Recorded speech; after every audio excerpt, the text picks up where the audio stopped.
We're working in a school within Leeds, and so it's not necessarily easy for the children to have access to visiting museums or art galleries like it would be maybe if you lived somewhere like London, for example. So we'd already been planning the Victorian lessons when I looked at LGfL and noticed that some of the resources linked very closely with what we were already planning to teach.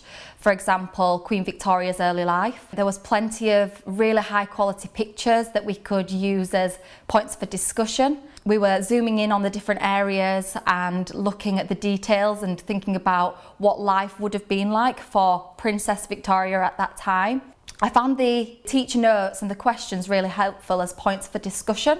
So it prompted me on what types of things I might ask the children, and they gave really high quality answers, and we found that these high quality images have given us plenty to talk about, plenty to discuss, and it's really brought the history to life for us and for the children within our class. And one thing that I'm definitely looking forward to with my new Year 5 class is that we've got space, for example, in science. But space doesn't have to just exist in science on its own.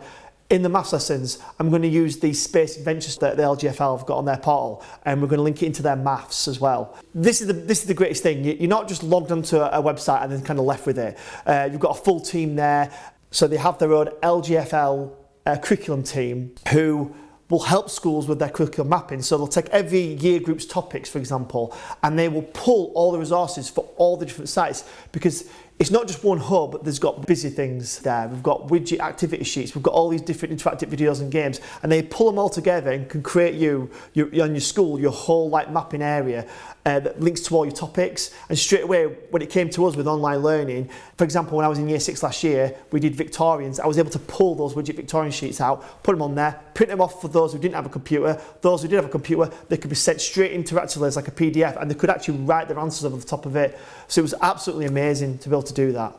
For the last 5 years, we've been in the top 1% of schools in the country when it comes to maths. And that's testimony to how happy the children are, how happy the staff are, how well behaved the children are. Because if you've got children that are well behaved, they're eager to learn.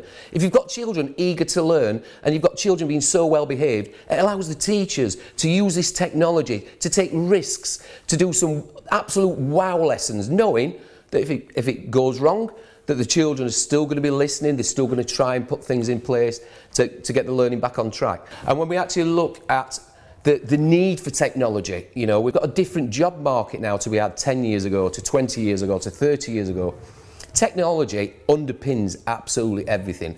So it is essential that your IT in school, your sort of websites that you use really inspire the children, and that's what LGfL do. They do what it says on the tin.